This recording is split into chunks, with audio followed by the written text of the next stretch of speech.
मैं हूँ रोहितास और आप देख रहे हैं झलको राजस्थान। यूपीएससी से जुड़े जितने भी सवाल हैं, बहुत सारे सवाल हैं जो आपको किताबों में इजीली मिल जाएंगे, ऑनलाइन मिल जाएंगे। लेकिन मैं चाहूंगा कि आप उनसे ऐसे सवाल पूछें जो सवाल आपको उनके एक्सपीरियंस से मिलने वाले हैं, जो उन्होंने 3 बार एग्जाम कॉन्टिन्यूसली हिंदी माध्यम से क्लियर किया है, वो आप उनसे सवाल पूछें। So let me invite mister Siransh Mohan ji. Rajasthan के सभी श्रोताओं को मेरा नमस्कार। हिंदी पट्टी के जितने भी लोग मुझे सुन रहे हैं सभी को मेरा सादर प्रणाम। महनीय श्रोताओं को प्रणाम। राजस्थान की धरती यूं भी बहुत सारे शूरवीरों और वीरांगनाओं की धरती रही है जिन्होंने अपना सर्वोच्च बलिदान देश के लिए दिया है। इसलिए जैसे ही रोहितास ने मुझे बोला कि राजस्थान पे झलको राजस्थान पे बोलना है तो मैंने फट से इस अवसर को लेना चाहा। यूपीएससी को लेकर के बहुत सारी ऐसी बातें हैं जो मैं आपसे साझा करना चाहूंगा। इसमें सबसे बड़ी बात यह है कि यूपीएससी को एक पर्याय मान लिया गया है कि बहुत सारे सालों में ये निकलता है। जैसे रांझणा मूवी में नायक जब अपनी मोहब्बत को नहीं पा पाता है तो उसका दोस्त ये बोलता है कि मोहब्बत नहीं हुई, यूपीएससी का एग्जाम हो गया कि 10 साल से क्लियर ही नहीं हो रहा है। तो ऐसा मैं नहीं चाहता, ये नहीं कहना चाहता कि यूपीएससी में बहुत सारे अटेम्प्ट्स लगते हैं, लेकिन राजस्थान के राणा सांगा और बहुत सारे शूरवीरों की ऐसी कहानी रही है जिन्होंने अपने जीवन में 100 से ज्यादा युद्ध लड़े। तो ऐसे में मैं कुछ ऐसी बातें हैं जो मैं साझा करूंगा जिससे कि कभी कभी ऐसा लगता है कि यूपीएससी चाहे एक अटेम्प्ट में निकले, 2 अटेम्प्ट में निकले, कितने भी अटेम्प्ट में निकले, ऐसा लगता है कि वो बहुत ज्यादा धैर्य मांगती है, वो बहुत ज्यादा परिश्रम मांगती है, वो बहुत ज्यादा कंसिस्टेंसी मांगती है। तो ऐसे में मैं चाहूंगा कि आप इस तरह के क्वेश्चंस पूछे जो, अब तो मैं सिस्टम के अंदर भी हूं तो आप सर्विस को लेकर के क्या सोचते हैं, पैटर्न को, ऐसे क्वेश्चन जो ऑनलाइन बहुत सारे वेबसाइट में आपको मिल जाएंगे, वैसे क्वेश्चन पूछ करके कोई बहुत ज्यादा ऐसी बात नहीं रहेगी। तो मैं शुरू करना चाहूंगा। मोहन जी, एक क्वेश्चन आया है कि आपके अनुसार यूपीएससी के 3 चरणों में प्री, मेंस, इंटरव्यू में से सबसे ज्यादा महत्वपूर्ण क्या है और अंतिम सफलता के लिए क्या क्या जरूरी है इन तीनों चरणों में? मेरा तो मानना ये है कि असल में तीनों ही जब तक चरण पूरे नहीं होंगे तब तक वो अंतिम सफलता नहीं मिल पाएगी। आज के समय में हिंदी भाषी क्षेत्रों में हिंदी पट्टी के विद्यार्थियों के लिए सबसे बड़ी जो चुनौती बनकर के उभरी है वो प्रीलिम्स का ही एग्जाम है, जिसे क्लियर करना एक टेढ़ी खीर साबित हुई है।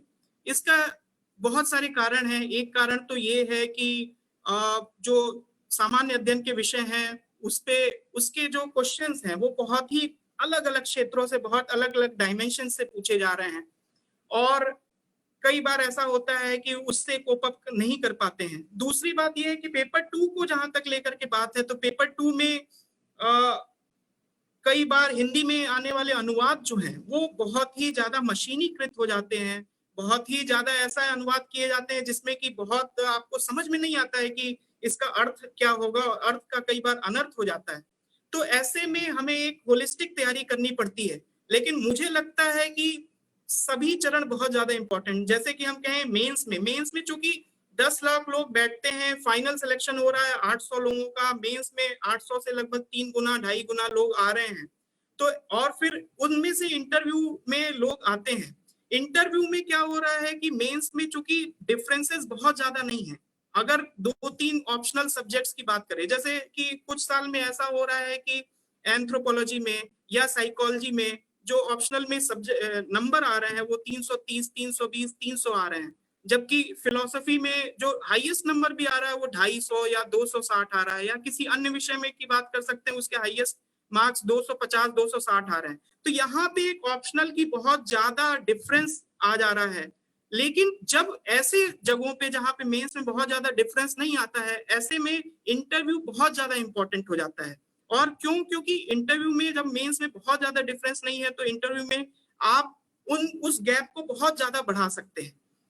और कई बार देखा गया है कि इंटरव्यू जो है वो 90% तक आप अपने डीएफ से, अपनी हॉबीज से, आप जो मेंशन किए रहते हैं उनसे ही आप उस पूरे इंटरव्यू को गाइड कर सकते हैं, उनको एक तरह से प्रेडिक्शन किया जा सकता है। तो ऐसे में मुझे लगता है कि ये पूरा एग्जाम पैटर्न ही बहुत ज्यादा इंपॉर्टेंट है, जहां पे 11 पेपर आपको मेंस में देने होते हैं, प्रीलिम्स और इंटरव्यू, तो तीनों का ही एक बहुत ही एक समुचित एक बराबर बैलेंस लेकर के चलना होगा। उसके लिए एक बहुत ज्यादा होमवर्क करने की जरूरत है, होमवर्क और प्लानिंग करने की जरूरत है, लेकिन बहुत परेशान होने की जरूरत नहीं है। जैसे कि मैं देखता हूँ कि मुझे बहुत सारे कॉल्स आते हैं, बहुत सारे बच्चे हिंदी पट्टी के फोन करते हैं और वो मुझे कहते हैं कि मैं फर्स्ट अटेम्प्ट में ही मैं ऐसा पढ़ रहा हूँ कि फर्स्ट अटेम्प्ट में ही निकाल दूंगा। लेकिन जब मैं इंग्लिश माध्यम के बच्चों से बात करता हूँ वो कभी ये नहीं कहते हैं कि मैं फर्स्ट अटेम्प्ट, इतनी मेरी तैयारी हो गई है कि मैं फर्स्ट अटेम्प्ट में निकाल दूंगा, सेकंड अटेम्प्ट में निकाल दूंगा, बल्कि वो ये कहते हैं कि ये एक एग्जाम का पैटर्न है, इसका एक ये सिलेबस है और आप ये बताइए कि ये सिलेबस किस तरह से हमको पूरा करना चाहिए, क्या पढ़ा जाए, उससे कहीं ज्यादा जरूरी ये है कि ये जाना जाए कि क्या नहीं पढ़ा जाए। और ये हमारे क्षेत्रों के विद्यार्थियों की एक बड़ी समस्या है कि उनको इतना अच्छा गाइडेंस नहीं है, कोचिंग क्लासेस भी उतने अच्छे नहीं है, इनके ज्यादातर 90% जो पाठ्यक्रम है जो वो पढ़ाते हैं वो रिडंडेंट ही है। जो आप 6 महीने की जगह 6 महीने जो उनके क्लासेस में पढ़ेंगे उससे अच्छा है वो 2 महीने आप उनके नोट्स लेकर के पढ़ सकते हैं। तो ऐसे में जो उनके 10% सीखने के लिए हम अपना 6 महीने 1 साल बर्बाद करते हैं, वो बहुत हद तक सही नहीं है और वो कहीं ना कहीं हिंदी माध्यम में असफलता का बहुत बड़ा कारण है। लेकिन मुझे लगता है कि अभी भी हिंदी माध्यम में बच्चे चूंकि अपने वातावरण से सीखते हैं, बहुत संघर्ष करके सीखते हैं, तो मुझे लगता है, मुझे ये कहने में कोई दो राय नहीं है कि टैलेंट की किसी भी तरह की कमी है। और बस हमें ये लगता है कि जो एग्जाम का पैटर्न है उसके साथ साथ आपको तैयारी करनी पड़ेगी। आप यूपीएससी को केवल एक एग्जाम मानिए, आप ये समझिए कि एक पाठ्यक्रम है जिसमें ये टॉपिक्स हैं और हमें ये एग्जाम क्लियर करना है। जोश होना चाहिए, एकदम सही बात है, लेकिन जोश में कई बार हम होश खो बैठते हैं, वो नहीं होना चाहिए। It's just another exam. कई लोग तो ये मानते हैं कि ये it's 10th class glorified standard exam, 10th standard के बराबर का एक एग्जाम माना जाता है। क्यों? क्योंकि उसी तरह के पैटर्न है, उसी तरह की चीजें हैं। और मुझे लगता है कि जब मैं तैयारी कर रहा था, स्पेशली जॉब के साथ, जहां पे उतनी ज्यादा सुविधाएं नहीं थी, तो अगर इस एग्जाम के पैटर्न को समझ जाएं, तो अगर मैं कर सकता हूं तो आप में से सभी कर सकते हैं, ऐसा मेरा मानना है। बहुत सारे लोग और जुड़ रहे हैं। ऑप्शनल सब्जेक्ट कैसे चूज करें? ग्रेजुएशन किया हो उन्हीं सब्जेक्ट से या और दूसरे सब्जेक्ट से भी कर सकते हैं? पंकज यादव का प्रश्न है, बहुत धन्यवाद। परिचय में आपने बताया था कि जॉब के साथ अपनी तैयारी की, आज जहां आपके ढंग से अखबार पढ़ने को भी नहीं मिलते थे, तो फिर आपने अपनी तैयारी कैसे की? मैं पहले पंकज का प्रश्न ले लेता हूं कि ऑप्शनल सब्जेक्ट कैसे चूज किया जाए। एक्चुअली ऑप्शनल सब्जेक्ट चूज करना बहुत ज्यादा महत्वपूर्ण है। सही ऑप्शनल उस समय सही, कहा जाता है ना कि सही समय पे सही लिया गया निर्णय सही परिणाम लाता है। उसी तरह ऑप्शनल चुनते समय हमें बहुत ज्यादा इमोशनल होने की जरूरत नहीं है कि सिंस ये सब्जेक्ट जो है वो मेरे दिल के बहुत करीब है, ऐसे में ये सब्जेक्ट ले सकते हैं। इससे कहीं ज्यादा बेटर ये है कि हम ये माने कि हमको ये देखना होगा, एक कुछ सीनियर से बातें करनी होगी, अपने में एनालाइज करना होगा कि इस समय इस पैटर्न में कौन सा ऑप्शनल बहुत अच्छा परफॉर्म कर रहा है। ये अच्छी बात है कि अगर ग्रेजुएशन परफॉर्मेंस का मतलब ये है कि कई बार ऐसा होता है यूपीएससी 2-2 साल 3-3 साल में ऑप्शनल के मार्क्स इधर उधर, उसकी उस ऑप्शनल को कितने ज्यादा लोग दे रहे हैं उसके आधार पे रैंकिंग करती है, उसके आधार पे एक तरह की रेटिंग सिस्टम बनाती है, एक तरह का लेवल प्लेइंग फील्ड बनाने की कोशिश करती है। तो ऐसे में ये देखना भी बहुत जरूरी है कि किन ऑप्शनल्स में मार्क्स आ रहे हैं। लेकिन अगर आपने ग्रेजुएशन में वो सब्जेक्ट लिया है और आपको उसकी थोरो नॉलेज है, आपको अपने पे आत्मविश्वास है, आपको ऐसा लगता है कि वो सब्जेक्ट में आप अच्छा परफॉर्म कर सकते हैं हिंदी माध्यम से भी, तो वो आप ले सकते हैं। हालांकि हिंदी माध्यम से मुझे जो सबसे सेफ सब्जेक्ट्स लगते हैं वो हिंदी साहित्य है, इसमें कोई डाउट नहीं है। इतिहास एक अच्छा सब्जेक्ट हो सकता है। संस्कृत में अगर आपको संस्कृत व्याकरण में रुचि हो, और संस्कृत चूंकि एकदम गणित जैसा सब्जेक्ट है जिसमें कि बहुत ज्यादा रटना नहीं है, शुरुआत में कुछ चीजें अगर आपको पता हो तो उसके बाद से आप उस सब्जेक्ट को बहुत अच्छा कर सकते हैं और संस्कृत में अच्छे मटेरियल्स भी अवेलेबल हैं। तो मुझे लगता है कि विशेषकर हिंदी माध्यम में जब बहुत ज्यादा सिलेक्शंस नहीं हो रहे हैं तो ऑप्शनल को चुनना बहुत ही ज्यादा इंपॉर्टेंट हो जाता है। तो मेरे टॉप 3 पिक्स जो रहेंगे वो हिंदी साहित्य, संस्कृत और इतिहास रहेगा। एक क्वेश्चन किसी ने किया था कि जॉब करते हुए जब मुझे अखबार भी ढंग से नहीं मिल पा रहा था तो मैं कैसे पढ़ाई कर रहा था। बहुत सारी चुनौतियां आती हैं, लेकिन उन चुनौतियों को आपको अवसर में तब्दील करना ही पड़ेगा। जैसे मैं prime ministers rural development fellowship के अंतर्गत बिहार के नक्सलाइट एरियाज में पोस्टेड था, जहां पे रोज रोज इंग्लिश पेपर तो बिल्कुल नहीं आता था और रोज रोज हिंदी पेपर भी सही गुणवत्ता वाले राष्ट्रीय संस्करण नहीं मिल पाते थे। तो ऐसे में मैंने एक काम किया, इन चुनौतियों को देखते हुए मैंने इनको अवसर में बदलने के लिए ये किया कि मैं वहां के लगभग 40 बच्चों को निःशुल्क सुबह सुबह पढ़ाता था। और उस समय आपको याद होगा कि इंटरनेट भी बहुत ज्यादा महंगा था। 1 GB इंटरनेट 250 से 300 रुपए के आसपास मिलता था और बहुत जल्दी ही खत्म हो जाता था। तो ऐसे में मैंने 40 बच्चों को पढ़ाना शुरू किया और मैंने कहा कि अगर मुझे रोज के रोज बहुत ज्यादा रोज वाली अद्यतन सामग्री नहीं मिल पा रही है न्यूज़पेपर से, तो मैं पहले अपने स्टैटिक चीजों को पूरा करता चलूं और फिर मैं एक महीने में एक बार जो है वो पटना जा करके कुछ हर महीने का पूरा या तो न्यूज़पेपर ले आता था या कुछ अच्छी मैगजीन्स जैसे विजन IAS की मैगजीन या कुछ और अच्छी मैगजीन्स ला करके और उनको एक बार में पढ़ता था। तो इससे मेरी एक हॉबी ये डेवलप हुई कि मैं रोज रोज पढ़ने की जगह रोज रोज समाचार पत्र चूंकि नहीं मिलते थे, रोज रोज आप पढ़ सके तो नथिंग बेटर देन दैट, उससे ज्यादा बढ़िया कुछ नहीं है। लेकिन अगर आप रोज नहीं पढ़ पा रहे हैं तो आप इशू बेस्ड पढ़ाई करिए। होता क्या है कि जैसे मान लीजिए NRC या CAA पर कोई टॉपिक में डिस्कशन चल रहा है या डिस्कोर्स चल रहा है द हिंदू में या इंडियन एक्सप्रेस में, तो ऐसे में आप वो 15 दिन, 20 दिन, 25 दिन, 30 दिन तक वो लगातार डिस्कोर्स चलता रहता है और आप रोज उस टॉपिक को पढ़ रहे हैं। और अगर आपको नोट्स बनाने की आप अगर नोट्स बना करके पढ़ते हैं तो आप उसको एक जगह कंसोलिडेटेड नहीं कर सकते, क्योंकि 25 से 30 दिन वही टॉपिक चल रहा है और आपको एक आपकी समझ तो डेवलप हो रही है लेकिन एक कंसोलिडेटेड समझ नहीं डेवलप हो रही है, जिससे कि अगर आपको उसी को 150 शब्दों में, 200 शब्दों में, 250 शब्दों में लिखना है उस आंसर को, तो कई बार आप हर चीज जानते हुए भी वो उत्तर उतना अच्छे से नहीं कर पाते। ऐसे में बल्कि जो मेरे लिए चुनौती थी कि हमको अखबार नहीं मिल पा रहा था, मुझे लगता है कि वो एक अवसर में तब्दील हुई, क्योंकि मैंने इशू बेस्ड पढ़ाई करनी शुरू की कि अगर कोई इशू है तो वो क्या है, उसका बैकग्राउंड क्या है, वो क्यों इस समय खबर में है, वो इस पे क्यों डिस्कोर्स चल रहा है, उसकी बॉडी क्या है, उसका वे फॉरवर्ड क्या है, और इस तरह से जितने भी डब्ल्यूज होते हैं, व्हाट, व्हाई, हाउ, इनमें मैंने अपने नोट्स बनाने शुरू किए। तो इससे हुआ क्या कि 4-5 पेजेस में ही मेरे एक टॉपिक पूरी तरह से कंसोलिडेटेड भी हो गया। मुझे ये पता चल गया कि क्वेश्चंस आएंगे तो मुझे लिखना क्या है, और रोज रोज जो मुझे न्यूज़पेपर्स नहीं मिल पा रहे थे उनकी भी काट मैंने एक तरह से ढूंढ ली। और फिर जैसे ही वो चीजें मुझे इश्यू बेस्ड तैयारी हो जाती थी तो मैं उन 40 बच्चों को मैं वही टॉपिक्स पढ़ाना शुरू कर देता था अपने जॉब के साथ साथ। तो जो मैं डिस्ट्रिक्ट एडमिनिस्ट्रेशन के साथ जॉब कर रहा था उसके साथ साथ मैं 40 बच्चों को भी पढ़ा रहा था जो निःशुल्क पढ़ा रहा था, और मुझे फक्र है, गर्व है ये कहने में कि उनमें से बहुत सारे बच्चे उन्होंने बहुत अच्छा किया। कोई बिहार पुलिस में है, कोई बहुत अजीम प्रेमजी फाउंडेशन की यूनिवर्सिटीज में है, कोई किसी ने पॉलिटेक्निक निकाल लिया, ITI में है।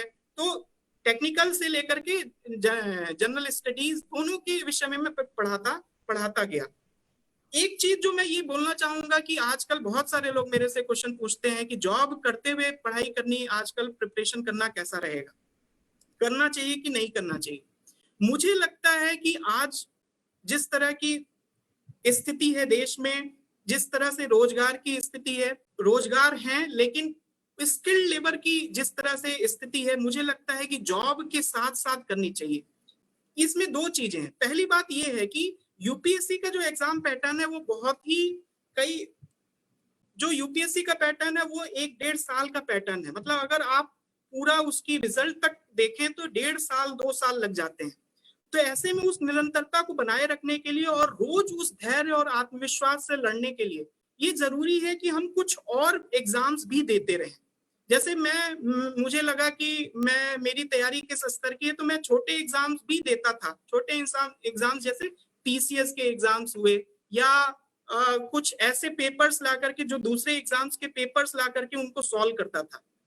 उससे होता क्या है कि जब भी आप एक टॉपिक पढ़ते हैं तो आपको कई बार लगता है कि हाँ ये टॉपिक सही है और मुझे बहुत ज्यादा ज्ञान इस विषय में हो गया है, लेकिन कई बार उसमें ऐसी माइन्यूट चीजें हैं जो आपको सही में आपके कॉन्सेप्ट उसके क्लियर नहीं हो पाते हैं। तो ऐसे में जब आप क्वेश्चंस लगाते हैं तो क्वेश्चन से दो चीजें होती हैं। एक तो जो एग्जाम पैटर्न है वो बहुत ज्यादा डायनेमिक होता है। एग्जाम हॉल में असल में आप क्या कर रहे होते हैं वही इंपॉर्टेंट होता है। तो ऐसे में आप अगर घर पे बैठ करके क्वेश्चंस लगाते हैं तो आपको वो डायनेमिक परिस्थिति को से जूझने के लिए आप एक होमवर्क भी कर रहे होते हैं, प्लस आपको ये पता चलता है कि जो टॉपिक आपने पढ़ा है उसके एक्चुअल में कॉन्सेप्ट आपके क्लियर हुए कि नहीं। इसलिए मैं कोशिश करता था और कि मैं ज्यादा से जो टॉपिक पढूं उस पे ऑनलाइन जितने क्वेश्चंस हो सकते हैं वो मल्टीपल चॉइस क्वेश्चंस लगाऊं और उनमें से जो क्वेश्चंस मेरे गलत हो रहे हैं तो उनके आंसर्स जो है या उन क्वेश्चंस के आसपास जो चीजें हैं उनको मैं नोट्स बना लेता था अपना। तो वो जो क्वेश्चंस हैं, क्योंकि एक क्वेश्चन जो होता है कई बार ऐसा हो सकता है कि 3-4 क्वेश्चंस को अपने अंदर समाहित किए हुए है, 3-4 टॉपिक्स को अपने अंदर समाहित किए हुए हैं। तो ऐसे में जब आप क्वेश्चंस का नोट्स बनाएंगे, अपना नोट्स बनाएंगे, तो वो एक टॉपिक की तरह, एक रिवीजन मटेरियल की तरह आपके साथ हमेशा खड़ा रहेगा। और ऐसे में इस तरह से आप अपनी तैयारी कर सकते हैं। हमेशा इशू बेस्ड तैयारी करिए। आप पूरे सप्ताह भर के 10 इश्यूज उठाइए और उनको एक दिन के अंदर अपने नोट्स बनाइए, उसी पैटर्न में नोट्स बनाइए जैसे मैंने अभी पहले बताया, और उन नोट्स को लगातार रिवाइज करिए। मेरा यही मानना है कि अगर आपको नोट्स बना करके पढ़ने की आदत है तो नथिंग बेटर देन दैट, क्योंकि ये पूरा एग्जाम पैटर्न जो है वो लगभग 1.5-2 साल 3 साल का हो सकता है। तो ऐसे में कई बार जब मेंस के समय या इंटरव्यू के समय हम ऐसा नहीं हो सकता कि पूरी की पूरी लक्ष्मीकांत हम रिवाइज कर पाए। तो ऐसे में अगर आपके नोट्स होंगे, जैसे पूरी लक्ष्मीकांत के 150 पेज का अगर नोट्स है तो उसको रिवाइज करना उससे कहीं ज्यादा आसान होगा। और अगर उस 150 पेज के नोट्स का भी आप अगर सार 15 पेज में 20 पेज में रख पाए तो इंटरव्यू के समय या मेंस के समय आराम से एक दिन के अंदर रिवाइज कर पाएंगे। और अगर आप कुछ भी पढ़ लें, कितना भी पढ़ लें, और एग्जाम के समय एक रात पहले, एक हफ्ते पहले अगर उसको रिवाइज नहीं कर पा रहे हैं तो वो पूरा का पूरा, विश्वास मानिए, वो पूरा का पूरा पढ़ा हुआ जो है बेकार हो जाता है। हालांकि मैं ये भी मानता हूं कि हर एक आदमी की जो अपनी यात्रा होती है, यूपीएससी की यात्रा होती है, वो बहुत ही यूनिक होती है। आपस में वो घुली मिली हो सकती है, लेकिन हर आदमी को अपनी एक यूनिक यात्रा करनी चाहिए। आप सभी से सीखिए कुछ कुछ, लेकिन किसी का ब्लाइंड फेथ ना करिए, किसी को का अंधा अनुकरण ना करिए। आप उनसे अच्छी चीजें सीखिए और उनको अपनी तरह अपने प्रयोग में लाइए, अपने सत्य के साथ प्रयोग करिए और देखिए कि वो कहाँ तक अच्छे हो पा रहे हैं। किसी ने एक क्वेश्चन ये किया है कि हॉबीज या इंटरेस्ट को लेकर के, कि ऐसा बोलते हैं कि इंटरव्यू में अच्छे मार्क्स के लिए अच्छी हॉबी की जरूरत होती है। आपने ये हॉबी बाद में विकसित की या पहले से ही थी? इंटरव्यू में विश्वास मानिए, जो डीएफ होता है, जो आप अपने बारे में जानकारी साझा करते हैं यूपीएससी पैनल से, वो बहुत ज्यादा जरूरी होता है, वो बहुत ज्यादा इंपॉर्टेंट होता है। और लगभग अगर वो आप सही से कर पाए, अगर उसको सही से भर पाए, तो मुझे लगता है कि आप 90% तक जो प्रश्न है आप उनको अपने आप ही समझ सकते हैं कि वो कौन से प्रश्न आ सकते हैं, पूछे जा सकते हैं। और अगर आप उनका होमवर्क करें, आप अपने में एक माइंड मैप डेवलप करें कि अगर ये क्वेश्चंस आते हैं तो उनके किस तरह से मैं जवाब दूंगा, तो ये बहुत आसान हो जाता है। तो हॉबीज को लेकर के, हॉबीज में बारे में मैं ये कहना चाहूंगा कि मेरी बचपन से बहुत सारी हॉबीज रही हैं, जिनको डेवलप करने में मेरे शिक्षकों, मेरे घर परिवार, माता और सगे संबंधियों का बहुत ज्यादा योगदान रहा है। जैसे मुझे लिखना शुरू से पसंद है, और मैं अपने मन में गुनगुनाता रहता था कि अगर ये क्वेश्चंस आए तो इनको किस तरह से आंसर राइटिंग करनी है, ये बहुत ज्यादा जरूरी है। तो जैसे मैं हॉबीज है, मुझे पत्र लेखन अच्छा लगता है, तो जो जो यूपीएससी के डीएएफ है उसको भरते समय खास कर ध्यान दें कि अपना जो हॉबी है उसको बहुत नैरो डाउन करें। जैसे आप अगर ये लिखें कि पत्र लेखन, तो ये बहुत विस्तृत और बहुत बड़ा इंटरेस्ट का सब्जेक्ट हो जाएगा जिसमें कहीं से भी क्वेश्चंस आ सकते हैं। तो मैंने क्या किया कि मैंने अपने हॉबीज में या इंटरेस्ट में ये लिखा कि मुझे अपने बूढ़े लोगों को पत्र लिखना पसंद है, और ये मेरी निश्चित रूप से ये हॉबी थी भी। मैं अपने नाना को पत्र लिखता था, मैं अपने कुछ बड़े बूढ़ों को पत्र लिखता था, अपने दोस्तों को पत्र लिखता था। तो इसमें पूछे जाने वाले जो सवाल हैं वो बहुत ही ज्यादा नैरो डाउन हो गए, वो बहुत ज्यादा छन करके हो गए। तो ऐसे में उन लोगों को भी जो यूपीएससी पैनल में बैठे हुए हैं, उन लोगों को भी एक नॉस्टैल्जिया की फीलिंग आई कि आज के समय में जब व्हाट्सएप और ये सारी चीजें, सोशल मीडिया इतना बढ़ गया है, ऐसे समय में भी कोई पत्र लिख रहा है, वो भी अपने हाथ से, तो वो एक अच्छी फीलिंग का संचार करते हैं। आपको खेलना पसंद है तो उसमें कुछ और नैरो डाउन कर सकते हैं। आपको अगर डेवलपमेंटल इश्यूज पसंद है तो आप किसी एक पर्टिकुलर टॉपिक को ले सकते हैं। अगर आप इकोनॉमी में इंटरेस्ट रखते हैं तो आप ये लिख सकते हैं कि आपकी मैक्रो इकोनॉमी में पकड़ है, या माइक्रो इकोनॉमी में आप इंटरेस्ट रखना चाहते हैं।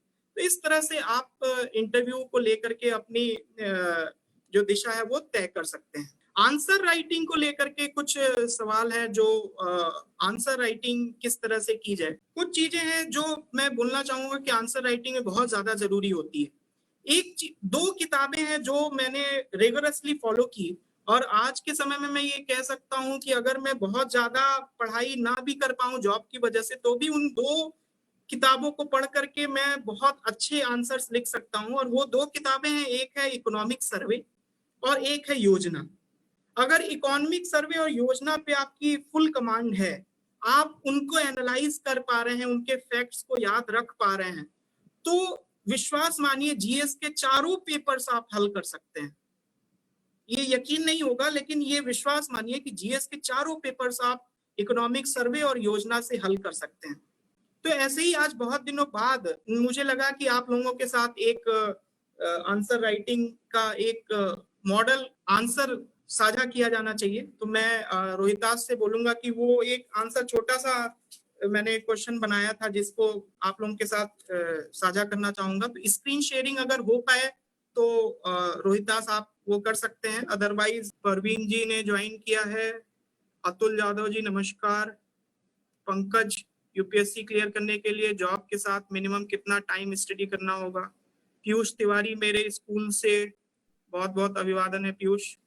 Atul, hello sir, sir pre में बहुत कम मार्जिन से रहता हूँ, आते हुए क्वेश्चंस भी गलत हो जाते हैं, उसके लिए क्या करना चाहिए?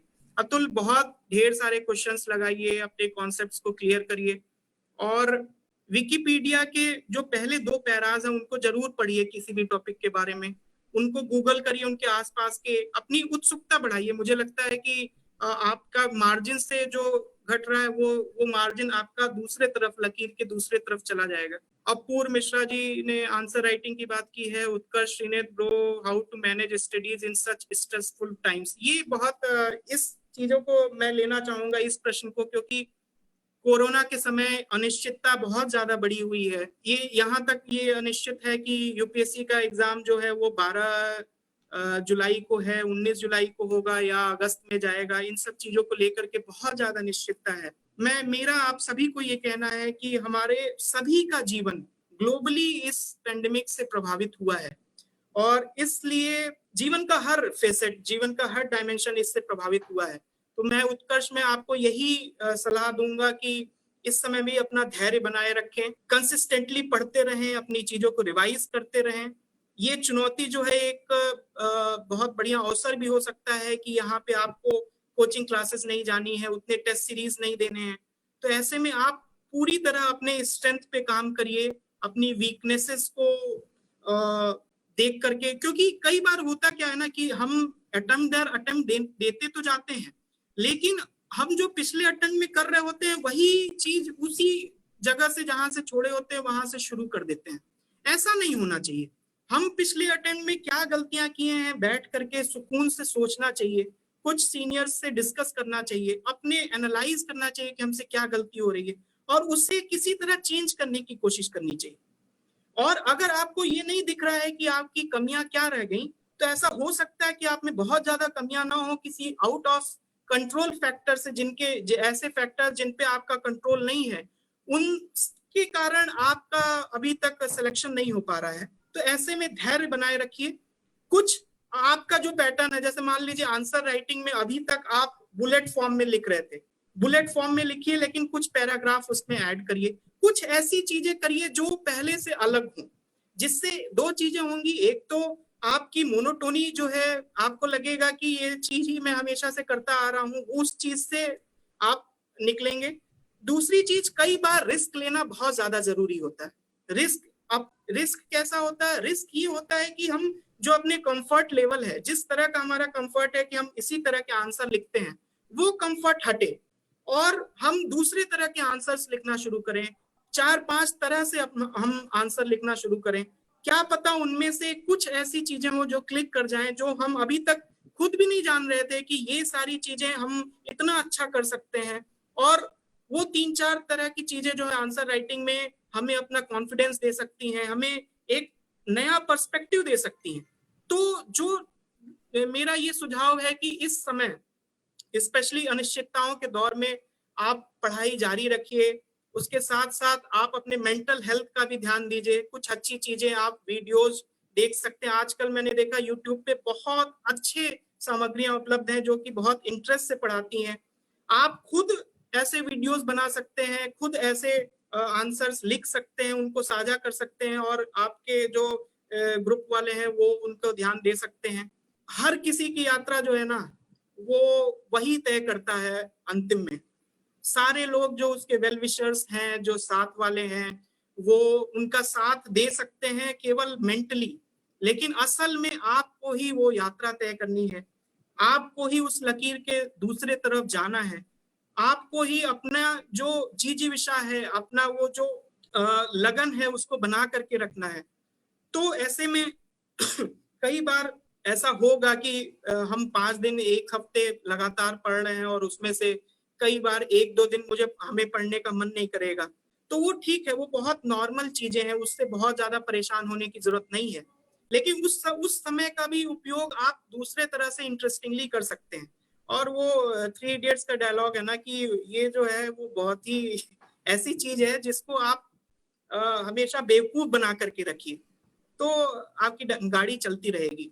अगर मैं इंडिविजुअल अपना बताऊं, तो मुझे जब स्ट्रेस होता था या मुझे नींद नहीं आ रही है, तो मैं सदगुरु को सुनता था और मुझे बहुत, यकीन मानिए, सदगुरु को सुन करके मुझे बहुत ज्यादा शांति मिली। इसलिए भी क्योंकि वो बहुत रैशनल हैं, उनके आंसर्स रैशनल हैं। मैं इस माध्यम से ये भी कहना चाहूंगा कि किसी व्यक्ति की पूजा नहीं करनी है, उनके विचारों को समझिए और जितना ले सकते हैं, do what ever required, what is required, what is needed, do what is needed, just it, that's it for the UPSC। और ये चीज भी मैं कहना चाहूंगा अंत में कि यूपीएससी मात्र एक एग्जाम है, ये आपका जीवन नहीं है। जीवन यूपीएससी एग्जाम से कहीं ज्यादा बड़ा है और उसके बहुत ढेरों डायमेंशंस होते हैं। तो आप कहीं से भी निराश ना होइए। आज के समय में इतनी ढेर सारी अपॉर्चुनिटीज हैं कि आज भारत का युवा जो भी चाहता है, जो भी करना चाहता है, वो कर सकता है। मुझे लगता है मेरी ढेर सारी शुभकामनाएं सभी के साथ हैं जो इस समय कोरोना महामारी से भी लड़ रहे हैं, अपने समाज में जिनकी भी अपनी जो भी कर्तव्य है वो भी निर्वहन कर रहे हैं और साथ में पढ़ाई भी कर रहे हैं। आप मुझसे हमेशा जुड़ सकते हैं और आप मेरे पेज पे आ सकते हैं और अपने सवाल पूछ सकते हैं। मुझे जैसे भी टाइम मिलता है मैं कोशिश करता हूं कि 24 घंटे 48 घंटे के अंदर उनका जवाब दूं। तो प्लीज रोहितास जी, आप उस क्वेश्चन को और वो मॉडल क्वेश्चन को साझा करें।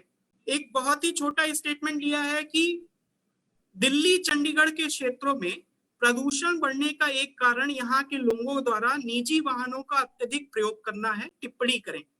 ये हिंदी में है। जो श्रोता ऐसे हैं जो इंग्लिश मीडियम में पढ़ाई करते हैं, वो भी बहुत आसानी से समझ सकते हैं कि जो एफ्लुएंट लोग हैं वो अपने, या कोई भी लोग जो अपने प्राइवेट व्हीकल्स यूज कर रहे हैं दिल्ली चंडीगढ़ के क्षेत्रों में, उससे प्रदूषण बढ़ रहा है, इस पे टिप्पणी करना है, इस पे रिमार्क्स देना है। तो देखिए ये दिख रहा है कि ये स्टेटमेंट बहुत ही आसान है और सभी लोगों ने सुना होगा, लेकिन आंसर को किस तरह से अप्रोच करना है इसको आपको देखना पड़ेगा। ये असल में ये इसी तरह के क्वेश्चंस हैं जो हम करके आते हैं और हमको लगता है कि बहुत आसान है, लेकिन ये आसान उतने दिखते नहीं है, जितना दिखते हैं उतने होते नहीं। आप देखिए इस क्वेश्चन में इस स्टेटमेंट के लगभग 3 पोर्शन है। क्या 3 पोर्शन है? एक तो दिल्ली चंडीगढ़ का क्षेत्र लिया गया है। दिल्ली चंडीगढ़ वे भारत के वे क्षेत्र हैं जहां पे पर कैपिटा इनकम ज्यादा है, या वहां पे ट्रेड या कॉमर्स की एक्टिविटीज ज्यादा होती हैं। दूसरा जो पार्ट है वो है प्रदूषण, और तीसरा है निजी वाहनों का अत्यधिक प्रयोग। आप देखिए ये क्वेश्चन देने का मतलब ये है कि कहीं ना कहीं इस क्वेश्चन के पीछे ये एक वो वाला द्वंद्व, वो एथिकल डायलेमा भी दिखता है जिसमें डेवलपमेंट वर्सेस एनवायरमेंट की बात आती है। तो इसको आप 3 पार्ट में उस स्टेटमेंट को देख सकते हैं। आप देखें तो सबसे पहले आप किस तरह अप्रोच करेंगे? अप्रोच ये कर सकते हैं कि आप सबसे पहले ये बताएं कि इन क्षेत्रों में प्रदूषण बढ़ने का कारण क्या क्या हो सकता है। तो ये जस्ट आपको एक अप्रोच मैं दे रहा हूँ, ये ही एकमात्र आंसर हो सकता है ये जरूरी नहीं है, लेकिन ये एक अच्छा तरीका है आंसर देने का, आप देख सकते हैं। तो सबसे पहले आप ये लिख सकते हैं कि प्रदूषण बढ़ने का क्या कारण है। प्रदूषण बढ़ने का कारण है, यहाँ पे आप जैसे सभी जानते हैं कि उन क्षेत्रों में पराली जलाई जाती है, यमुना आदि जो नदियां हैं उनमें इंडस्ट्रियल वेस्ट डाले जाते हैं जिससे प्रदूषण बढ़ रहा है। अनियंत्रित निर्माण क्षेत्र है, दिल्ली एनसीआर का जो क्षेत्र है यहाँ पे बहुत ज्यादा कंस्ट्रक्शन चलता है, तो बहुत कई बार वो उतना ज्यादा नियामक संस्थाएं उतनी ज्यादा एक्टिव नहीं है, धूल इत्यादि बहुत सारी होती है। ये जो पूरा क्षेत्र है वो विकासशील अर्थतंत्र का हिस्सा है जहाँ पे जो ट्रेड है वो अभी भी बढ़ रहा है। और दिल्ली एनसीआर का चूंकि जो विस्तार है वो महेंद्रगढ़ तक है, मेरठ, दिल्ली, महेंद्रगढ़, गुड़गांव, नोएडा, ग्रेटर नोएडा, तो यहाँ पे होता क्या है कि बहुत ज्यादा व्यापक स्तर है। तो आप जैसे ही आप इंट्रोडक्शन देते हैं तो उनमें मेरा जो स्टाइल है करने का वो ये है कि सबसे पहले आप कुछ फैक्ट्स बताइए इंट्रोडक्शन में। तो देखिए मैंने कुछ फैक्ट्स जो मुझे याद थे उसको तुरंत मैंने उसमें आंसर्स में डाला तुरंत। जैसे 2019 में विश्व में तकरीबन 10 करोड़ या 9.2 करोड़ मोटर गाड़ियां बनाई गई। हालांकि ऐसा कहा जा सकता है कि ऑटो सेक्टर में मंदी आई है, इसको भी आप मेंशन कर सकते हैं। इससे क्या होगा कि आपका आंसर एक दूसरी डायरेक्शन में भी जाएगा, होलिस्टिक भी लगेगा कि हम ये मान रहे हैं कि ऑटो सेक्टर में मंदी आई है, फिर भी आप जब पैसेंजर कार प्रोडक्शन की बात करेंगे इंडिया में तो 2019 में लगभग 36 लाख यूनिट्स पैसेंजर कार बनाई गई, कॉमर्शियल व्हीकल्स लगभग 11 लाख बनाई गई, एक्सपोर्टेड व्हीकल्स लगभग 7 लाख यूनिट्स बनाई गई। इसी तरह तो ये एक क्वेश्चन में एक फैक्ट हो गया जिसको आप बता रहे हैं। तो जब आप फैक्चुअल चीजों से अपनी शुरुआत करते हैं या इंट्रोडक्शन के ठीक बाद उसको डालते हैं तो इससे एग्जामिनर पे जो कॉपी चेक कर रहा है उस पर एक अच्छा प्रभाव पड़ता है कि हाँ ये फैक्ट जो है वो आप जानते हैं। आप इसमें किसी रिपोर्ट का जिक्र कर सकते हैं, आप इसमें कोई डायग्राम बना सकते हैं, कोई ग्राफ बना सकते हैं, ये आपके ऊपर है। दूसरी चीज जैसा कि मैंने बोला कि उस स्टेटमेंट को देखते ही आपको ये देखना होगा कि ये पर कैपिटा इनकम दिल्ली और पंजाब या दिल्ली और चंडीगढ़ की बात ही क्यों कर रहा है। तो ऐसे में जब इंडिया में एवरेज पर कैपिटा इनकम 1,13,000 के आसपास है तो आपको ये बताना पड़ेगा कि दिल्ली में जैसे पर कैपिटा इनकम जो है वो लगभग 3,65,000 के आसपास है, चंडीगढ़ में 3,29,000 के आसपास है और पंजाब में 1,54,000 के आसपास है। लेकिन फिर भी आप देख रहे हैं कि इंडिया का जो एवरेज पर कैपिटा इनकम है उससे दिल्ली और चंडीगढ़ कहीं आगे हैं। दिल्ली इनफैक्ट गोवा के बाद दूसरे स्थान पर है और चंडीगढ़ मेरे ख्याल से चौथे स्थान पर है। तो ये जब आप 2-3 तरह के फैक्ट्स अपने क्वेश्चंस में डालेंगे तो इससे आपका जो क्वेश्चन है उसको अप्रोच करने की जो कला है वो उसका प्रेजेंटेशन है वो दूसरों से कहीं अलग दिखेगा। और यही चीज मेंस में बहुत ज्यादा जरूरी है कि आपका आंसर्स किस तरह से कम जानते हुए भी सॉरी कम जानते हुए भी आप उसको किस तरह से प्रोजेक्ट कर रहे हैं। अब जो दूसरा पेज पे आते हैं कि उसके क्या कारण हो सकते हैं, इसमें बहुत सारे डायमेंशंस हो सकते हैं जिसको आप 2-2 लाइन में 3-3 लाइन में समझा सकते हैं। जैसे पहला जो निजी वाहनों को यूज करने का जो सबसे पहला ऑब्वियस कारण है वो ये हो सकता है, और वो ये है भी, कि पब्लिक ट्रांसपोर्ट और जो प्राइवेट ट्रांसपोर्ट है उसके बीच का गैप बहुत ज्यादा है। पब्लिक ट्रांसपोर्ट में जैसे, अब इसको इस तरह से अप्रोच करिए कि केवल क्वेश्चन दिल्ली और चंडीगढ़ के बारे में पूछा गया है, पूरे देश के बारे में नहीं। और दिल्ली और चंडीगढ़ का पर कैपिटा इनकम इंडिया के एवरेज पर कैपिटा इनकम से कहीं ज्यादा है। इसका मतलब क्या हुआ कि जैसे ही पर कैपिटा इनकम या आपके पास पैसे आते हैं तो आप उसको अपने क्वालिटी ऑफ लाइफ को बढ़ाने के लिए यूज करेंगे, आप उसको अपने वेल बीइंग के लिए यूज करेंगे। तो अगर ऐसे में पब्लिक ट्रांसपोर्ट में आप जा रहे हैं और आपको सीट नहीं मिल रही है, ये बहुत कॉमन सेंस का क्वेश्चन है कि अगर सीट नहीं मिल रही है और आपके पास पैसा है प्राइवेट ट्रांसपोर्ट खरीदने का या उससे जाने का, तो आप पब्लिक ट्रांसपोर्ट यूज नहीं करेंगे। तो ऐसे में ये चूंकि ये GS1 का सवाल हो सकता है, तो ऐसे में आपको देखना पड़ेगा GS1 के सिलेबस में सोसाइटी भी एक टॉपिक है, या GS2 के सिलेबस में, मुझे GS1 और GS2 के सिलेबस में सोसाइटी टॉपिक है और सोसाइटी में उसकी साइकोलॉजी भी आती है।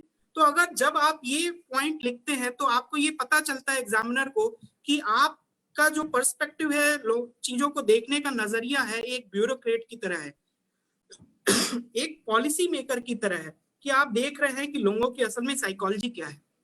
दूसरी चीज जो ये हो सकती है कि NCR रीजन जो कि बहुत व्यापक है, तो उसके ऑफिस और घर के बीच की दूरी, एंड टू एंड जो दूरी है वो बहुत ज्यादा है, और खासकर एंड टू एंड ट्रांसपोर्ट नहीं है। मान लीजिए कि मेरा जो घर है वो दिल्ली में दिलशाद गार्डन के पास है और मुझे जाना है करोल बाग, तो दिलशाद गार्डन के घर से मुझे मेट्रो तक जाने के लिए भी एटलीस्ट एक ट्रांसपोर्ट की जरूरत है।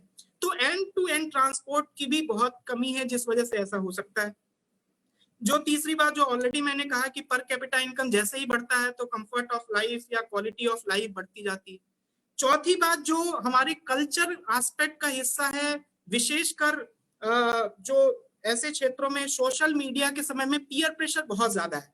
पीयर प्रेशर का मतलब ये है कि जैसे ही पैसे आते हैं तो गाड़ी खरीदना या प्राइवेट व्हीकल रखना ये हमारे सोशल स्टेटस का सिंबल है, सोशल स्टेटस की बात हो जाती है। और इस वजह से सोशल मीडिया के समय में जब हर कोई फेसबुक पे और इंस्टा पे अपने गाड़ियों के साथ फोटो खिंचाता है, तो ऐसे में जो मानव की साइकोलॉजी है वो भी इससे बहुत ज्यादा प्रेरित होती है।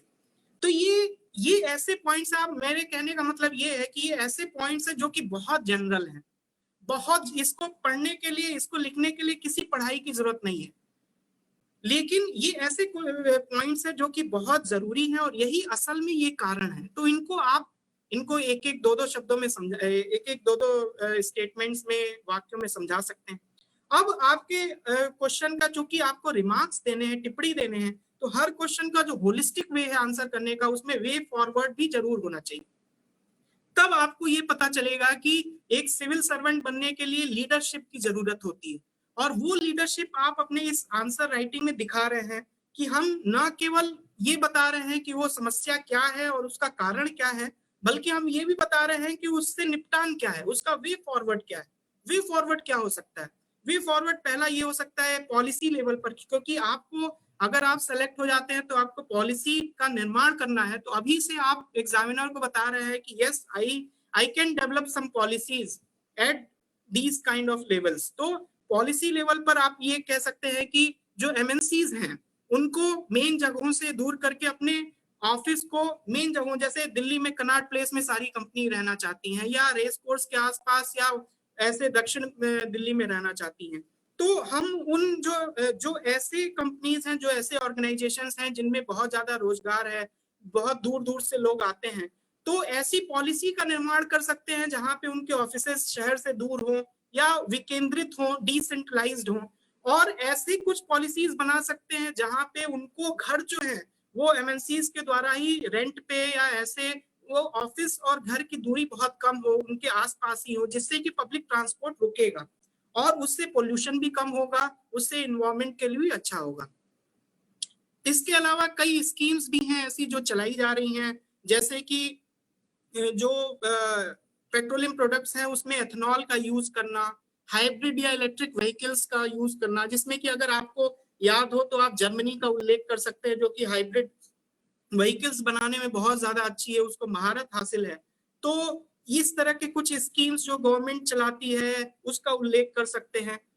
इसमें आप कुछ आउट ऑफ द बॉक्स अपनी थिंकिंग या सॉल्यूशंस दे सकते हैं। जैसे अगर इस पोल्यूशन को कम करना है तो अलग अलग जो ऑफिस की टाइमिंग्स हैं उसको आप अलग अलग कर सकते हैं। जैसे कि कुछ ऑफिसेस को, कुछ पर्टिकुलर सेक्टर के ऑफिसेस को, आईटी इंडस्ट्री को आप किसी एक समय कर सकते हैं। मैन्युफैक्चरिंग को, अगर आईटी इंडस्ट्री 10 बजे से शुरू हो रही है तो मैन्युफैक्चरिंग सुबह 7 बजे से शुरू हो सकती है। तो जब अलग अलग जगहों पे अलग अलग समय फ्रेम में ऑफिसेस की टाइमिंग्स होंगी तो ऐसे में वो लोग जो है उस समय बहुत ज्यादा रश नहीं रहेगा, एक तो पब्लिक ट्रांसपोर्ट पे बहुत ज्यादा प्रेशर भी नहीं आएगा और वो पोल्यूशन जो है वो भी कम होगा। पोस्ट कोरोना आप इसमें ये अगर इस समय क्वेश्चन आए तो आप इसको अद्यतन कर सकते हैं, अपडेटेड कर सकते हैं। तो पोस्ट कोरोना हमने देखा है कोरोना के समय कि वर्क फ्रॉम होम कल्चर को बहुत ज्यादा बढ़ावा मिला है। स्पेशली हम सरकारी क्षेत्रों में भी वर्क फ्रॉम होम को बहुत ज्यादा बढ़ावा मिला है, जिसके कि बहुत अच्छे परिणाम भी रहे हैं। तो इनको ज्यादा से ज्यादा बढ़ावा दिया जा सकता है। पब्लिक ट्रांसपोर्ट के क्षेत्र में और ज्यादा अच्छा किया जा सकता है, जैसे कि हम उसमें कुछ पब्लिक सेक्टर के गवर्नमेंट के इनिशिएटिव्स डिस्कस कर सकते हैं। जैसे कि जवाहरलाल नेहरू जो अर्बन मिशन था उसको डिस्कस कर सकते हैं। इसके अलावा कुछ ऐसी चीजें आप डिस्कस कर सकते हैं जो कि इसके सॉल्यूशन का out of the box thinking का पार्ट हो। जैसे रविवार के दिन को पब्लिक ट्रांसपोर्ट के लिए ही केवल यूज किया जाए, रविवार के दिन जो प्राइवेट ट्रांसपोर्ट है उस पर एक तरह का बैन हो, या फिर प्राइवेट ट्रांसपोर्ट को कम से कम यूज करने के लिए प्रोत्साहित किया जाए, साइकिलिंग को प्रोत्साहित किया जाए। ऐसे लोग जो कि समाज में अच्छा उनकी इमेज अच्छी है, उन लोगों के द्वारा ये प्रचार किया जाए, ये एडवर्टाइज किया जाए, वो पब्लिक ट्रांसपोर्ट से ही रविवार को या सप्ताह में 2 दिन वो चले। आप इसमें उदाहरण भी दे सकते हैं कि जिस तरह से जो इंटरनेशनल सिटीज, मैक्सिमम सिटीज हैं, जैसे मैं जेनेवा गया था तो मैं उसकी बात करूंगा कि जेनेवा में लेक जेनेवा के पास आप देख सकते हैं कि उनकी क्वालिटी ऑफ लाइफ इतनी अच्छी है कि वो दोपहर में 2-3 बजे के आसपास साइकिलिंग करते होते हैं। वहां पे पब्लिक ट्रांसपोर्ट का हिस्सा है कि वो शहर के अंदर ही पॉन्ड्स बनाए हुए हैं, उन्होंने शहर के अंदर ही बोटिंग रखी हुई है और ये सारी चीजें फ्री हैं। तो जब पब्लिक ट्रांसपोर्ट जो है बहुत ही ज्यादा सस्ती होगी, मैं फ्री की तो बात नहीं कर रहा, लेकिन अगर बहुत सस्ती होगी और बहुत ही ज्यादा एक्सेसिबल होगी, डोर टू डोर एक्सेसिबल होगी, तो ऐसे में जो क्वालिटी ऑफ लाइफ है वो भी बढ़ेगी, पोल्यूशन भी कम होगा, टूरिज्म भी बढ़ेगा और इस तरह की चीजें आगे बढ़ सकती है। इसमें आप ट्रैफिक पुलिस का भी योगदान और ट्रैफिक को लेकर के उसका सही मैनेजमेंट भी दर्शा सकते हैं। इससे ये होगा कि ये भी एक आपके आंसर राइटिंग के थ्रू आपके पर्सनालिटी का हिस्सा दिखाएगी कि you are very eager to take initiatives, आप बहुत उत्सुक है इनिशिएटिव लेने के लिए। जैसे ट्रैफिक पुलिस में उदाहरण दे सकते हैं कि सूरत ट्रैफिक पुलिस ने बहुत अच्छा काम किया, उन्होंने एक हाईटेक अपना रिमोट सेंट्रलाइज सिस्टम बनाया और पूरे शहर के ट्रैफिक को बहुत अच्छे से मैनेज किया। और जिस वजह से होता क्या है कि बहुत ज्यादा पोल्यूशन ट्रैफिक में जब गाड़ियां खड़ी रहती है उनसे भी होता है। और आप देखेंगे कि अगर ट्रैफिक सिस्टम में रेगुलेशन अच्छा होगा, हाईटेक सर्विलांस होगा, तो उसका इम्पैक्ट उस सिटी के क्राइम रेशियो पे भी पड़ेगा, वो उस सिटी का क्राइम रेशियो भी कम होगा। तो इस तरह से आप जितने टॉपिक्स दे रहे हैं उनमें डिफरेंट डायमेंशंस बता रहे हैं, जिससे कि आपका आंसर्स बहुत ज्यादा होलिस्टिक हो जाते हैं। लास्ट बट नॉट लीस्ट आप बता सकते हैं कि इस समय बहुत शेयरिंग एप्स हैं जो कि हमें गवर्नमेंट इसको बढ़ावा दिया जा सकता है, जिससे कि न केवल एंटरप्रेन्योर्स को बढ़ावा दे सकती है सरकार, बल्कि ये जो हैबिट है, जो निजी वाहनों से चलने की हैबिट है, उसको कम किया जा सकता है। जैसे शेयरिंग एप्स में आप बोल सकते हैं कि शटल बस हो सकता है, जिपगो या मैप माई इंडिया, जो कि एक ट्रांसपोर्ट एग्रीगेटर नहीं है लेकिन उसके लॉजिस्टिक्स प्रोवाइड करती है। तो इस तरह से आप देख सकते हैं कि जितने आयाम्स हैं लगभग सब आपके आंसर में आ रहे हैं। जितने भी फैक्ट्स दे रहे हैं इनको बहुत ज्यादा मगअप करने की जरूरत नहीं है, बहुत ज्यादा याद रखने की जरूरत नहीं है, केवल एक अप्रोच की जरूरत है, केवल एक होलिस्टिक रूप से सोचने की जरूरत है। और सबसे बड़ी बात यह है कि यूपीएससी के आंसर्स में केवल आलोचना करने से बचें, हमेशा बीइंग अ ब्यूरोक्रेट, आप जिस चीज को बनना चाहते हैं, एक सिविल सेवक बनना चाहते हैं, तो हमेशा you should become the part of the solution, और आप कभी समस्याओं का पार्ट बन करके बहुत दूर तक नहीं जा सकते हैं। You should always try to become the part of the solution in whatever way, in whatever dimension of your life, आप जिंदगी के जितने भी उसमें हैं। और मुझे लगता है कि सिविल सेवा के पाठ्यक्रम को पढ़ने के बाद, या इस एग्जाम को पास करने के बाद, या इस एग्जाम के लिए पढ़ने के बाद बहुत ज्यादा आपका पर्सपेक्टिव चेंज होता है, आपको चीजों को देखने का एक नया नजरिया मिलता है।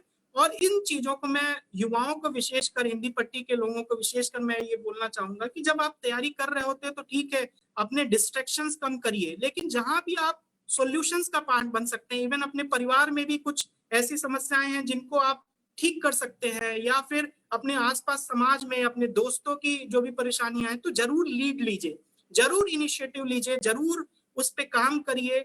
उससे होता क्या है कि आपकी जो रोज रोज की पढ़ाई के साथ साथ आपके अंदर एक आत्मविश्वास भी आता है। ध्यान रखिए, हिंदी पट्टी के विद्यार्थियों में यही समस्या है कि वो डिस्ट्रैक्ट बहुत जल्दी हो जाते हैं।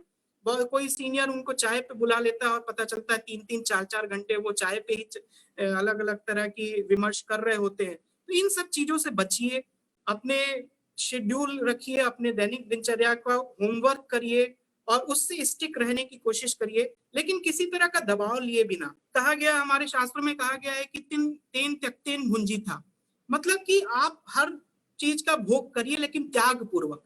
यूपीएससी की तैयारी में भी ये फॉर्मूला बहुत ज्यादा फिट बैठता है। एक तरह से ये मंत्र है कि हर चीज को, जो भी आप अचीव करते हैं, जो भी आप डे टू डे लाइफ में भी पाते हैं, उस हर चीज की एक कीमत होती है, एक प्राइस होता है, एक प्राइस टैग होता है। कई बार आप देखेंगे कि आसपास के लोग बोलेंगे कि अरे फला तो बहुत कम मेहनत में सिलेक्ट हो गया और ये बहुत ज्यादा मेहनत में भी सिलेक्ट नहीं हो पा रहे हैं। क्या पता उस फला ने, जो कि बहुत कम मेहनत में ऐसा दिख रहा हो, उसने अपने लाइफ में पहले कभी बहुत ज्यादा मेहनत की हो, उसने पहले कभी आंसर राइटिंग के लिए बहुत ज्यादा मेहनत की हो, उसका बैकग्राउंड, उसने किस तरह से आंसर राइटिंग लिखना, या अपनी पर्सनालिटी बहुत ज्यादा मेहनत की हो, जो कि आप अभी तक नहीं कर पाए हैं। तो कभी भी ये मत सोचिए कि मेरा ये मानना है कि यूपीएससी जो सिलेक्ट कर लिए हैं वो योग्य है निश्चित रूप से, लेकिन जो सिलेक्ट नहीं कर पाए हैं, जो पास नहीं कर पाए, ऐसा नहीं है कि वो अयोग्य हैं।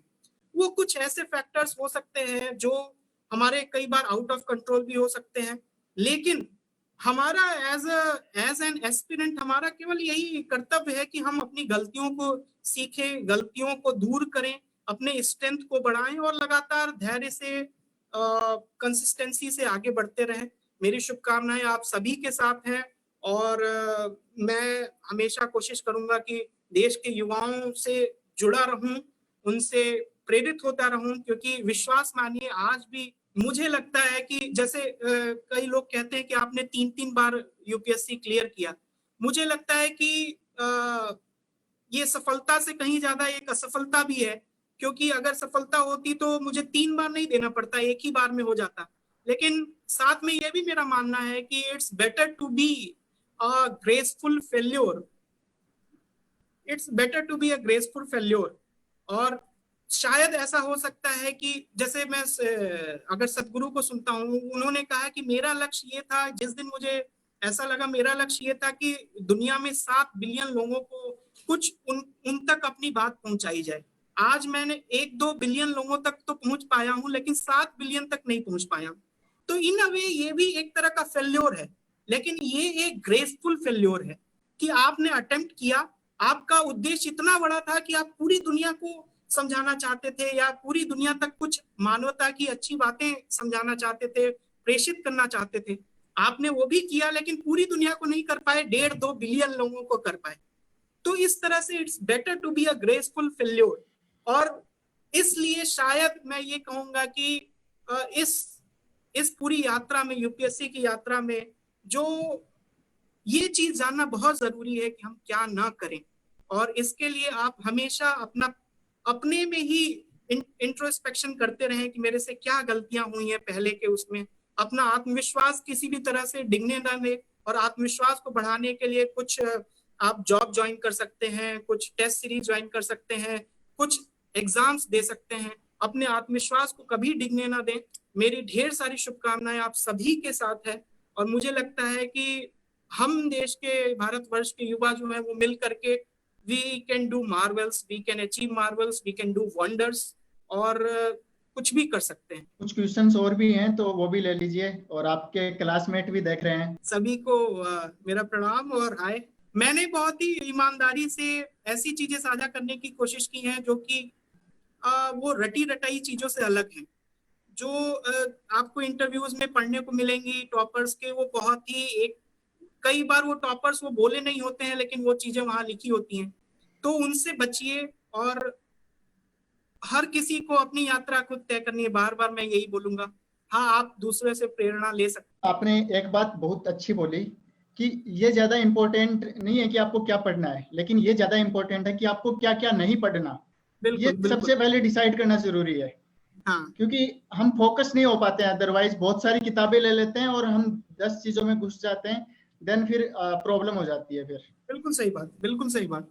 और इसमें सब, इसका एक बहुत छोटा सा मंत्र है।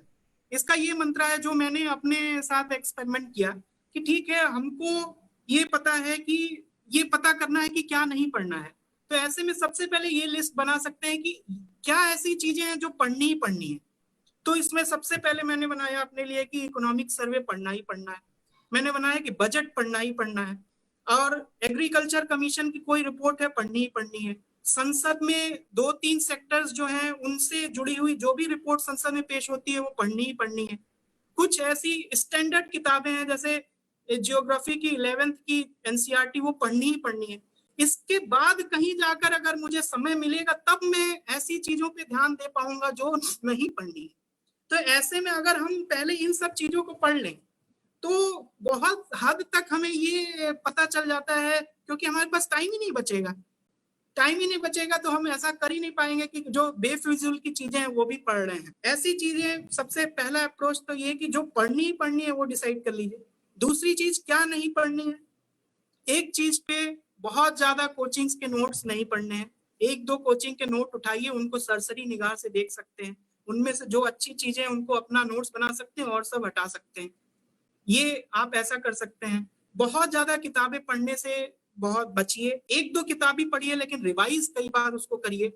अपने कॉन्सेप्ट्स क्लियर करिए। क्वेश्चंस न लगाने से बचिए बल्कि क्वेश्चंस खूब लगाइए। आंसर राइटिंग अगर नहीं कर पा रहे हैं तो दिमाग में हमेशा चलाते रहिए कि उसके आंसर्स कैसे लिख सकते हैं। जैसे मुझे लोग पूछते हैं कि आपने कोई टेस्ट सीरीज नहीं ज्वाइन की। मैंने आज तक कोई टेस्ट सीरीज ज्वाइन की, लेकिन एक टेस्ट सीरीज ज्वाइन भी की, लेकिन मैंने आज तक कोई आंसर लिखा नहीं, विश्वास मानिए। लेकिन मैं ये जरूर कहना चाहूंगा कि सभी को टेस्ट सीरीज ज्वाइन करना चाहिए और लिखना चाहिए, बशर्ते आप उनमें अपने प्रयोग करें, उनमें अपने आंसर्स चेंज करें, उनमें एक नए नए रीतियों से आंसर्स लिखने की कोशिश करें, नई चीज पढ़ करके उनको प्रयोग करें। अगर आप एक ही ढर्रे में केवल लिखने की प्रैक्टिस कर रहे हैं तो उससे टेस्ट सीरीज भी कुछ फायदा नहीं कर पाएगी। तो ऐसे में सबसे पहले तो यही है, इस क्वेश्चन का यही जवाब है कि आप जो जो एकदम करना है वो पहले कर लीजिए, उसके बाद कहीं समय मिले तब इधर उधर सोचिएगा। विकिपीडिया से कुछ चीजें, हर कुछ चीजों का पहला दूसरा पैरा पढ़ना जरूर पढ़िए।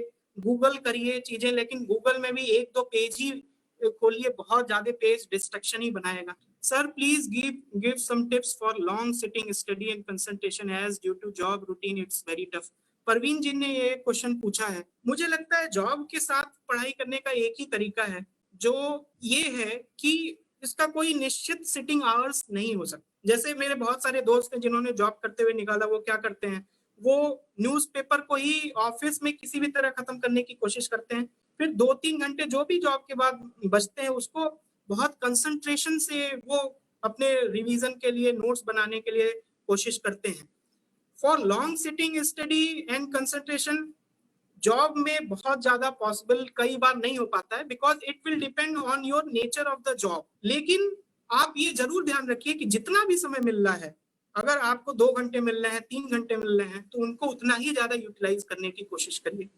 उनको, उनमें आप पहले ही माइंड में हमेशा चलाते रहिए कि आज मुझे 2 घंटे में क्या करना है, and try to achieve that. ऐसे भी अगर आप कोई भी चीज को लगातार प्राप्त करते जाते हैं, उसकी रिहर्सल करते जाते हैं, अभ्यास करते जाते हैं, तो वो आपके हैबिट का हिस्सा हो जाता है। और कलाम साहब ने बोला है कि अगर आप हैबिट अपनी चेंज कर सकते हैं तो आप अपनी किस्मत भी चेंज कर सकते हैं। तो इस तरह से आप अपने जो प्रिपरेशन है उसको आगे बढ़ा सकते। Pranav Gudekar, nice sir. दिव्यांश जो मेरे बहुत अच्छे जूनियर रहे हैं, बहुत दिनों बाद आपको सुनने का अवसर मिला, सादर धन्यवाद। आपको भी दिव्यांशु, दिव्य सानू, आपको ही बहुत बहुत धन्यवाद सुनने के लिए मुझे। आदित्य वत्स लिखते हैं, नमस्ते भैया। नमस्ते। सुनील जंगरा, जय हिंद सर। बिल्कुल जय हिंद। पढ़ते समय, ऋतिक विशाल दुबे बोलते हैं, पढ़ते समय कई बार डीमोटिवेशन होने लगता है, लगता है नहीं हो पाएगा, फिर कुछ समय बाद लगता है हो जाएगा, क्या किया जाए। ये स्थिति विश्वास मानिए हर किसी के साथ आती है, चाहे उसने फर्स्ट अटेम्प्ट में क्लियर किया हो, 3 बार क्लियर किया हो, या अपने लास्ट अटेम्प्ट में क्लियर किया हो। ये एग्जाम पैटर्न ही ऐसा है कि आपको कई बार अपनी ही एबिलिटीज पे शक होने लगेगा। इसके लिए मैंने पहले ही बताया कि अपने आत्मविश्वास को कभी भी डिगने न दे। 2-3 यही टिप्स हैं कि अपने आत्मविश्वास को बनाए रखने के लिए दूसरे एग्जाम्स भी दें, उनको भी क्लियर करें तो आत्मविश्वास बढ़ता है। उनके पेपर्स को लगाएं, कई बार पेपर सेट करें, गरीब बच्चों को पढ़ाएं और उनको पढ़ाने के दौरान अपने उनके इश्यूज सॉल्व करें, उनको पढ़ाएं। बहुत सारी ऐसी चीज, यूट्यूब में वीडियोस बना सकते हैं, अपना स्टडी मटेरियल बना सकते हैं, जिससे आप डे टू डे लाइफ में वो जो मोनोटोनी है या वो जो कई बार अपने आत्मविश्वास की कमी हो जाती है उससे दूर हो सकते हैं। मेरे लिए सबसे ज्यादा आत्मविश्वास की बात तब होती थी जब मैं सुबह सुबह बच्चों को पढ़ाता था, 40 बच्चों को, और उनको, क्योंकि वो सभी अलग अलग स्टैंडर्ड्स के थे, उनकी प्राथमिक शिक्षा इतनी ज्यादा अच्छी नहीं थी कि उनको कॉन्सेप्ट समझ में आए, और जब उनको चीजें समझ में आती थी, उनका क्रैक समझ में आता था और उनके आंसर्स वो करने लगते थे, तो मुझे बहुत ज्यादा अच्छा लगता था, और वो जो सेटिस्फेक्शन था वो मेरे में लगातार आत्मविश्वास बढ़ता रहा। आप भी अपनी कुछ ऐसी चीजें खोजिए लाइफ में, जिंदगी में, जो आपको निरंतर आत्मविश्वास दे सकती हैं, एक तरह का सेटिस्फेक्शन, एक तरह की संतुष्टि दे सकती हैं, और उनको हमेशा करने की कोशिश करिए।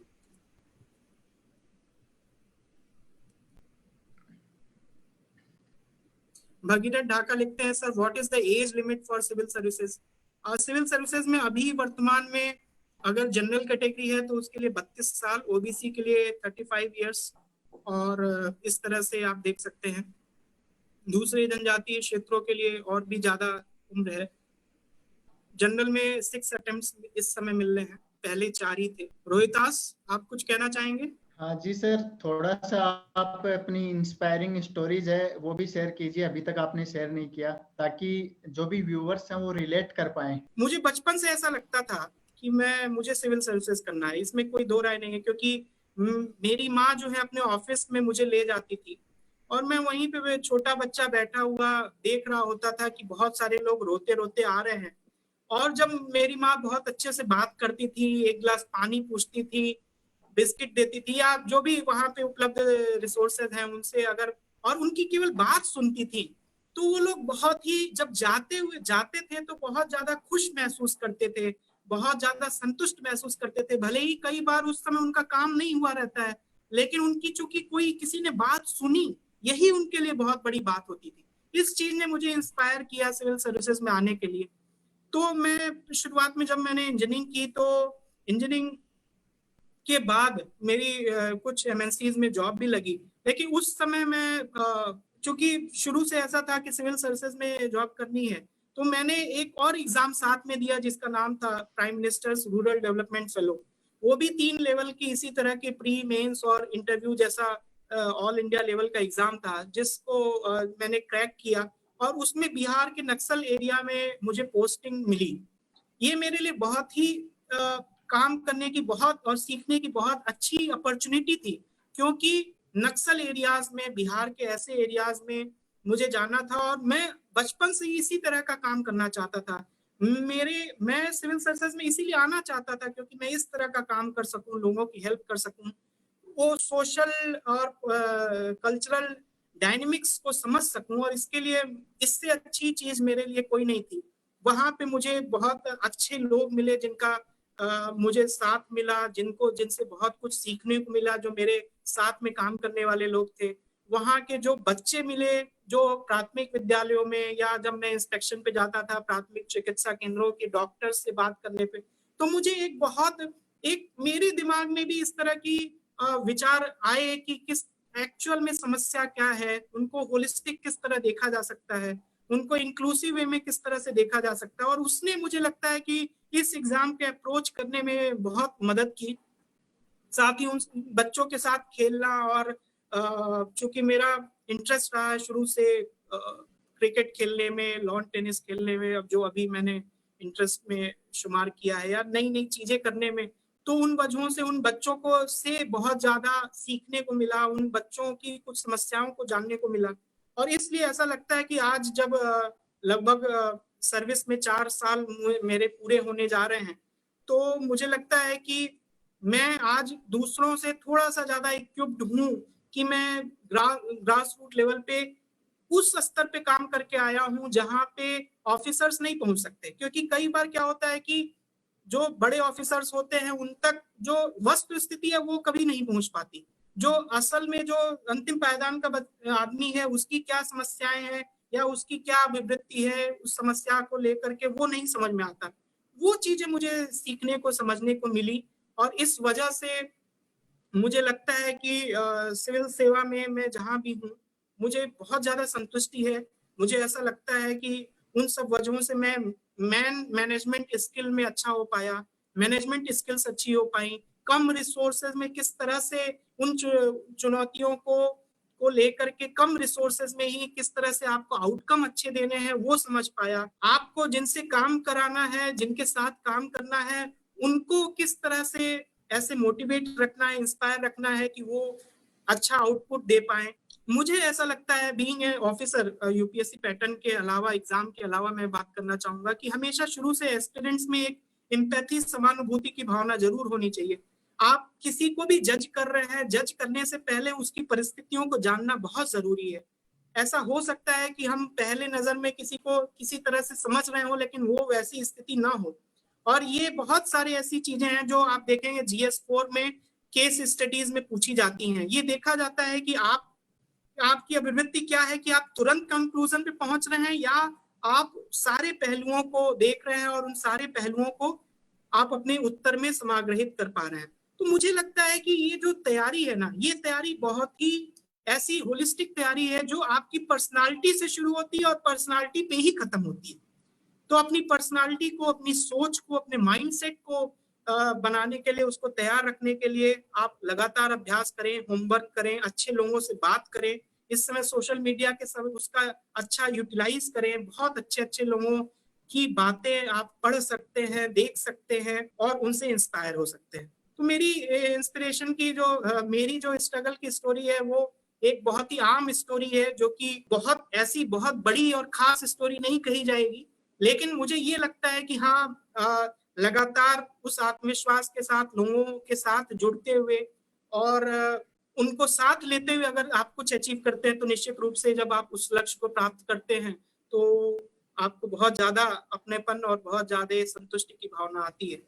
एक छोटी सी ये मेरी कहानी, बहुत सारी इसमें और फेसेट्स हैं जो फिर कभी मैं साझा कर पाऊंगा आपसे, या करूंगा अगर मौका मिला तो। Rohitas. So thank you very much sir, आपने हमारे राजस्थान के दर्शकों को टाइम दिया, अपना प्रीशियस टाइम, और आपको भी आपके भविष्य के लिए बहुत सारी शुभकामनाएं। और सभी दर्शकों से निवेदन करना चाहूंगा कि है तो इस वीडियो को शेयर करें।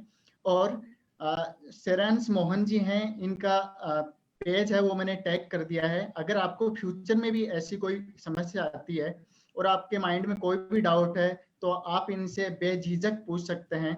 मैं एक बात कहना चाहूंगा, यूपीएससी का जो एग्जाम पैटर्न और सिलेबस है वो अपने आप पे इतना अनोखा और होलिस्टिक है ना, कि वो ऐसा हो ही नहीं सकता कि किसी के भी काम का ना हो। वो हर किसी के काम का है। मेरा तो कहना है कि इसका जो सिलेबस है वो और ज्यादा अच्छा करके वो बचपन से ही पढ़ाया जाना चाहिए, जिससे कि भले ही एग्जाम क्रैक करने के लिए नहीं बल्कि एक माइंडसेट देने के लिए, एक एटीट्यूड देने के लिए वो सारी चीजें हम यूज कर पाए।